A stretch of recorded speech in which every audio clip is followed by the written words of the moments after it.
There's always like one feature that like the person just could not tell you about, that whether it's personality flaw or something that you're like, okay, this person is getting so hyped up, but why are they single if they're this good? Right? Like why are they single? And then you meet them and they're like, oh, like hopefully it's like a flaw that you can get over, because everyone has flaws.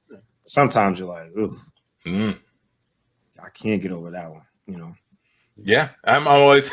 It's one of the reasons why I get irked at the not to bring up holiday movies again, but movies of that ilk, right? Where there's like this super attractive person who's just single and who's just been single, and there's nothing wrong with them. Just haven't found the right person.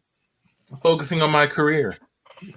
Yeah, get out of here. You got a lot of baggage, and you've been hurting a lot of people if you're handsome or attractive.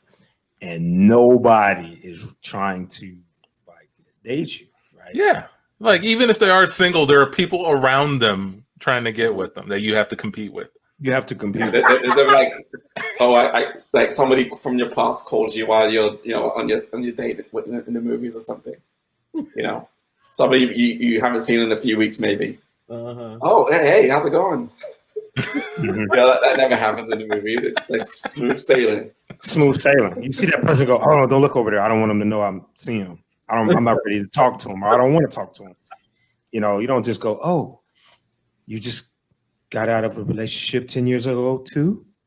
Well, let's bump our heads picking up hot chocolate, and the next thing we know, we're saving grandma's Christmas and falling madly in love, right? I'm like, that Lifetime shit. Nah.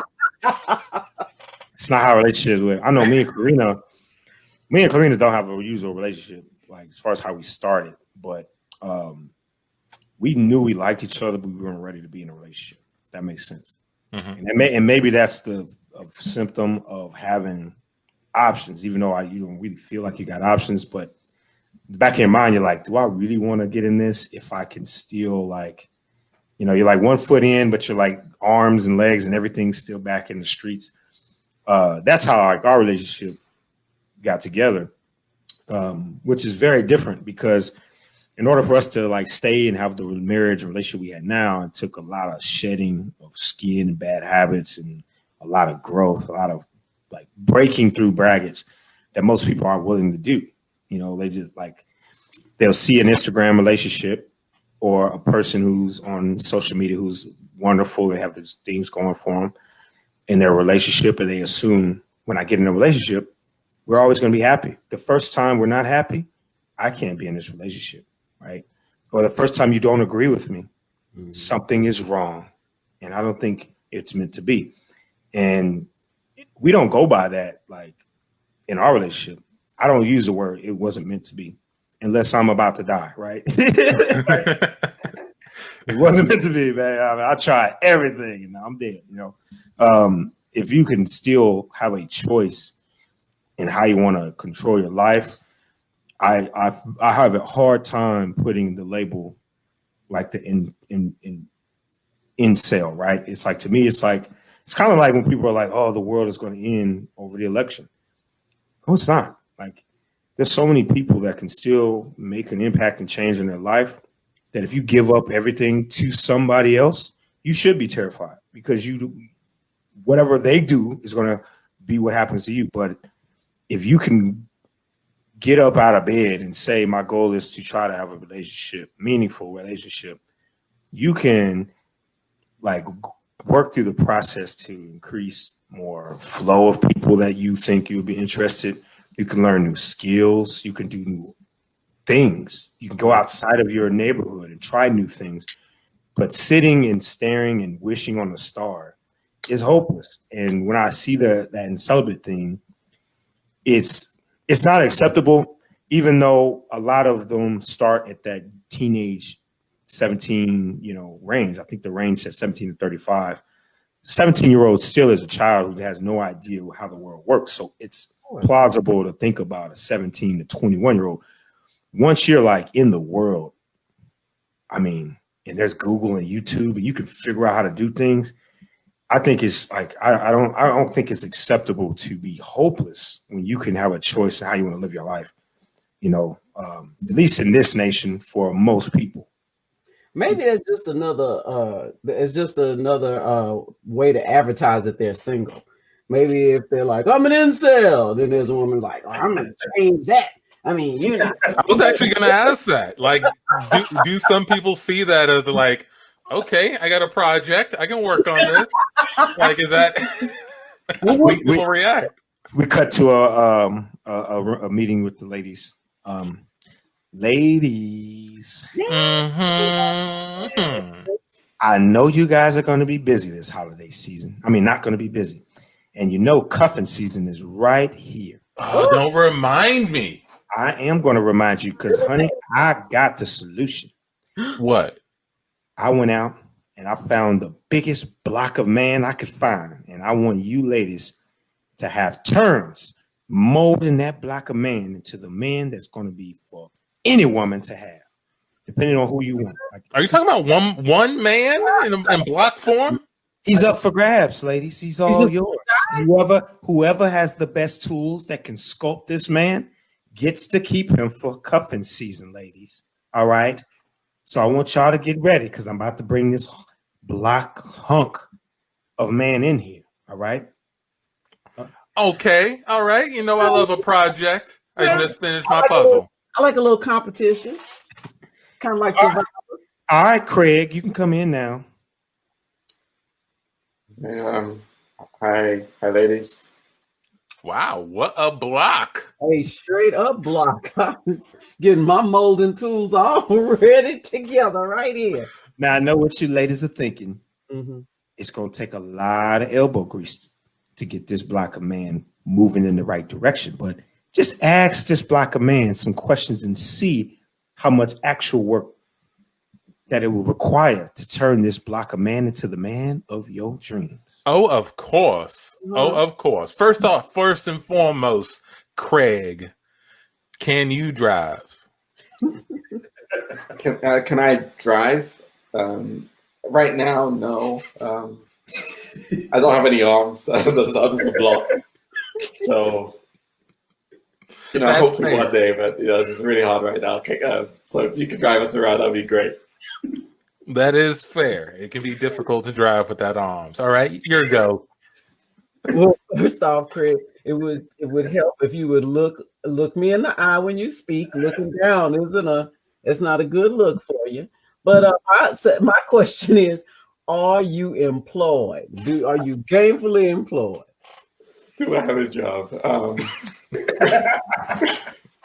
Right now, no. This is really hard to work when you're just a block of man. But you know, maybe you could work with the two of us right now, and I could, you know, as you chisel me into the man that you think I can be, I can find some work. Craig, do you have any hobbies? And if so, what are they? Do I have any hobbies? Let's see. Why do you always repeat the question? Seems like you're stalling. I'm just thinking, you know, I'm trying to get better at thinking. Hobbies. I have one hobby. It's just sort of standing around.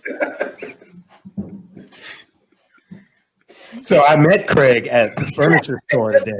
And I actually thought I heard this wonderful accent and this wonderful voice coming from this area of lamps. And I was like, "Ooh, what's going on with these lamps over here? Something telling me some great stuff over here." And I turned up, tried to turn a lamp on, and it was Craig. It was me, yeah. And I thought, "Oh my God. God must be talking to me if I found a perfectly fine man over here next to the lamps, and I have a perfectly fine stable of women that I congregate with over Bible study and books and men and stuff." So I put him in the back of my pickup truck and brought him over here immediately. Well, why didn't you take a fancy to him and want to mold him yourself for cuffing season, Victoria? What's Well, I had first dibs at a lot of the questions that we were going to ask. So I got my questions out the way. And once I realized that he didn't do much other than standing, I figured he wouldn't be great for me in my hiking. You know, I like to hike. Okay. That is true. And he told me that he wouldn't be able to breathe in my hiking knapsack if I was to put him in the back while I walked up the mountain. So kind of eliminated me from the competition, if you know what I mean. Craig, do you you were at the furniture store. Do you have a place of your own? Do I have a place of my own? Well, right now, no. I can't work. And I can't move. So I was just kind of hanging out with the lamps at IKEA. So, you know, right, if you have a place for both of us right now, that'd be great. And I could work on getting a place of my own as you mold me into the man I can be. Right. See, every man doesn't have everything going on. We got to make some allowances. But my question is, can you tell me about your last relationship? I mean, some kind of way you got to that furniture store. Somebody had to. I don't know if that was in connection with your last relationship, and if so, tell me about it. But if it wasn't, just tell me about the last lady you were with. How was that? It was definitely in connection with my last relationship. I was at a bus station. I'd just been there for a long time. I don't remember getting there, but I was there for a while. And this woman sees me, and she comes over and we start talking. She sees me as this great project to work on. But she had to go to IKEA to buy some lamps. We went. She said, "Hey, you can come along." She put me on the bus. We went, and then I think she just forgot about me while she was looking for the lamps. Yeah. And the bags. Yeah, and you know, I kind of lampish, so maybe she got lost and he did have dust on his head. I thought he had a little pepper going on, but it was actually from staying there. I'm 23. I don't have any gray hairs yet. It was a little dust. Well, tell me, what do you think you can bring to a relationship, Craig? Why should any lady want to cuff with you? Ooh, hard-hitting questions, Natalia. I like them thinking. That's a good question. I think I have a knowledge of lamps. And scene.